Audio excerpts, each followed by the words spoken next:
Bonjour et bienvenue dans le Défaussé, votre émission hebdomadaire actuellement quotidienne sur les jeux de société. Vous connaissez l'histoire si vous nous suivez depuis un petit moment. C'est une émission en 20 minutes où on va parler d'un jeu. Actuellement donc c'est un jeu par jour et toujours en association avec le Loufoque. Donc aujourd'hui on accueille Julien. Salut Julien. Bonjour le Défaussé, bonjour Alex, bonjour Zef. Voilà, enfin on accueille, on t'a déjà vu ici dans le Défaussé. Salut Zef. Ah merci, je suis là. Parce qu'en fait on réenregistre et je l'ai oublié la première fois. C'était la pire intro du Défaussé ever. Non, peut-être pas ever, parce que des fois on est bon. Il y a eu pire. Voilà, mais là j'ai oublié Zef complètement, je m'en excuse. Alors aujourd'hui tu nous parles de quoi Julien ? Doriflamme, donc c'est un petit jeu de cartes de complot, de stratégie, de ruse, de trahison, des jeux de pute comme on les aime les appeler au loufoque. Très sympa. Donc on a 10 cartes avec des personnages, tous les joueurs ont les mêmes cartes. On a les blasons qui ressemblent un peu à Game of Thrones, voilà, pour relancer un peu la mode. En noir ici on a un peu qui ressemble au Greyjoy, en vert les Targaryens, enfin voilà. Ouais, si on veut quoi, il y a des licornes, des... Ouais, si, regarde en rouge, là, c'est les Lannister et tout. Ouais, pourquoi pas. Ça ressemble. Bref, toujours est-il, c'est qu'on a 10 cartes avec des personnages sur nos cartes et on a les mêmes 10 cartes.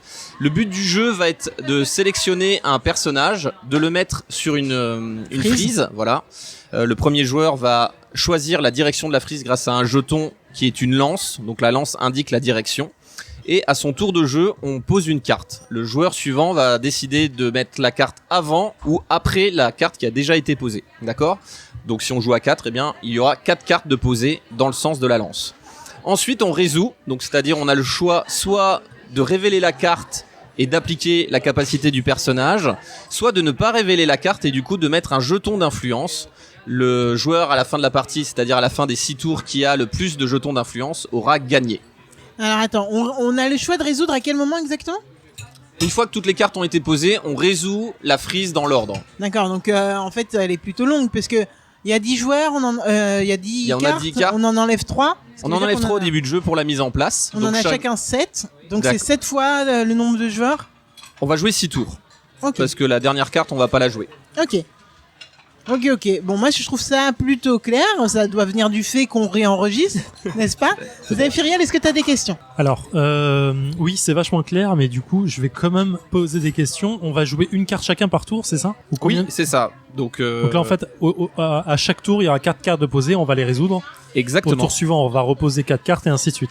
Oui. D'accord. Alors, on n'est pas obligé au tour suivant, une fois que les cartes ont été posées, on n'est pas obligé de reposer une carte. On peut activer la carte qu'on a posé au tour ultérieur. D'accord, donc en fait, ce qu'on appelle un tour, c'est poser une carte ou activer une carte. Exactement. D'accord. Donc en fait, à la fin de tous les tours, d'accord, et je vais y venir sur la fin de partie, on va avoir toutes nos cartes posées en une seule frise. Alors oui, sauf que... sauf les cartes qui sont défaussées, voilà, mortes, il y a des cartes qu'on va tuer, il y a des cartes qu'on va jouer. Le problème aussi, c'est que quand au tour, encore une fois, les tours suivants, si on décide de poser une carte, on la posera sur notre carte déjà posée. Donc quoi qu'il arrive, il y aura toujours que 4 cartes de posées sur la frise. On pourra pas, si tu veux, là les 4 cartes des 4 joueurs sont posées.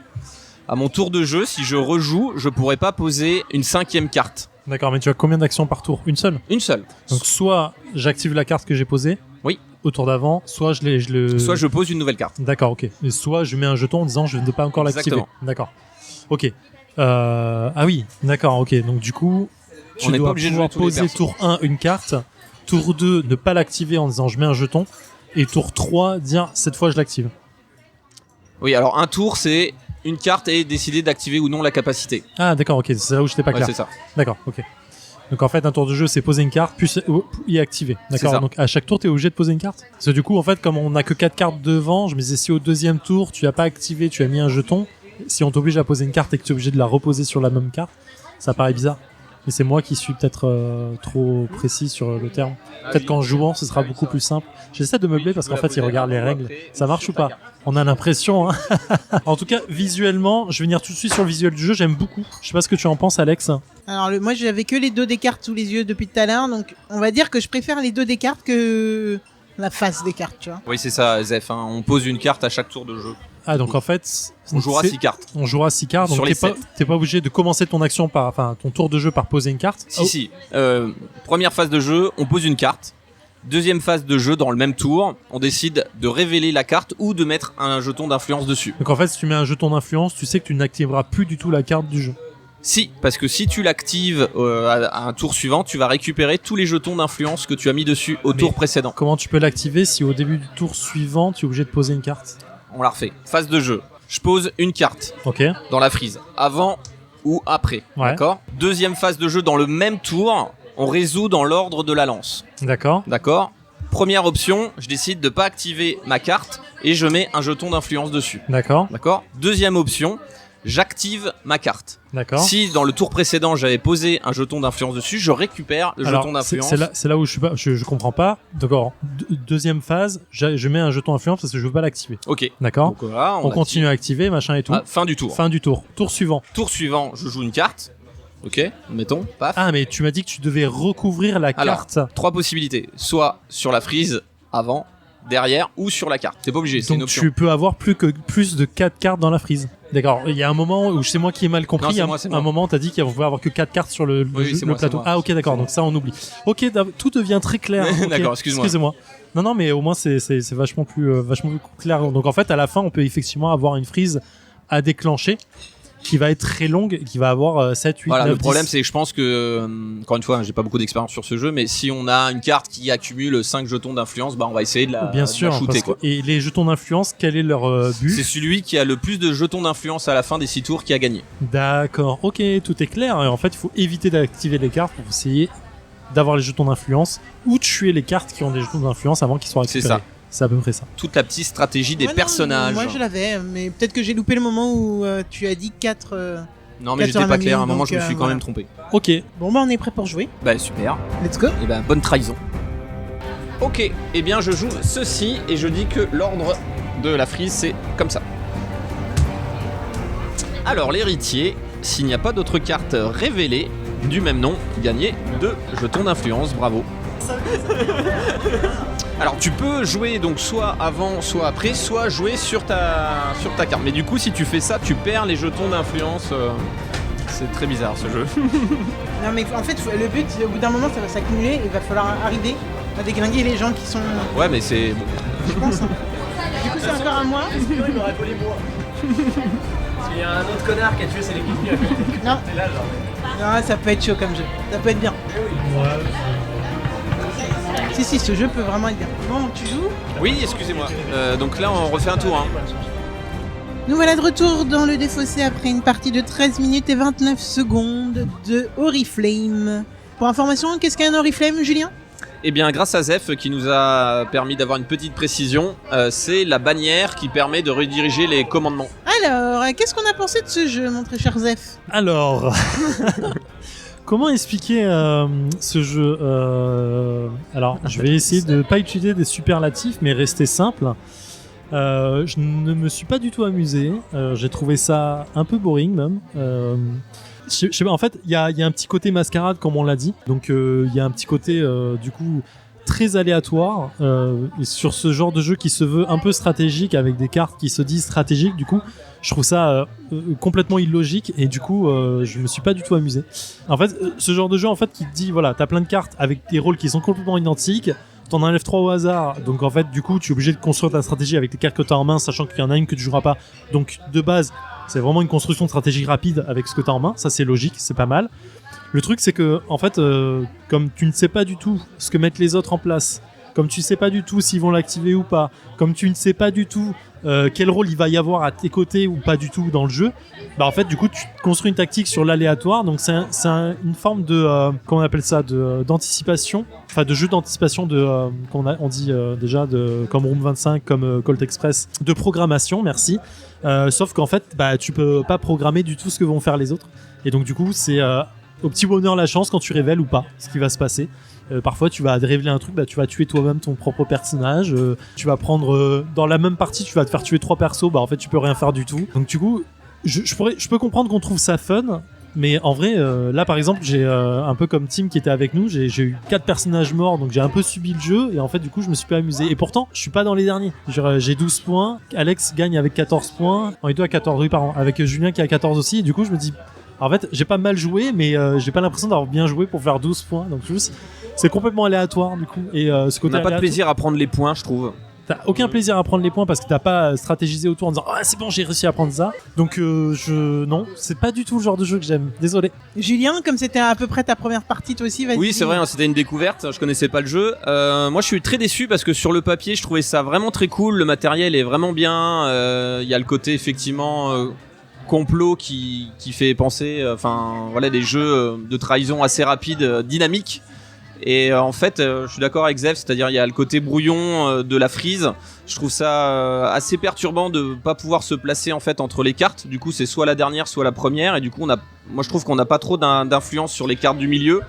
Il y a ce côté, bah oui, on sait qu'il a joué une carte embuscade, on sait qu'il va jouer ça. L'héritier est un peu difficile à protéger. Alors peut-être qu'on a mal joué parce qu'on connaît pas le jeu aussi. Je sais pas, mitigé et pas convaincu. Alors, écoutez, moi j'ai pas du tout le même avis que mes camarades, donc c'est plutôt cool, vous aurez des avis différents ce soir. Alors, j'ai bien aimé, moi, au contraire, le jeu, même si je suis d'accord avec Julien dans ce regret de pas pouvoir placer la carte où on veut, sur la frise. Cependant, il y avait quand même une carte qui permettait d'aller tuer qui on voulait, où on voulait, donc je trouvais ça intéressant.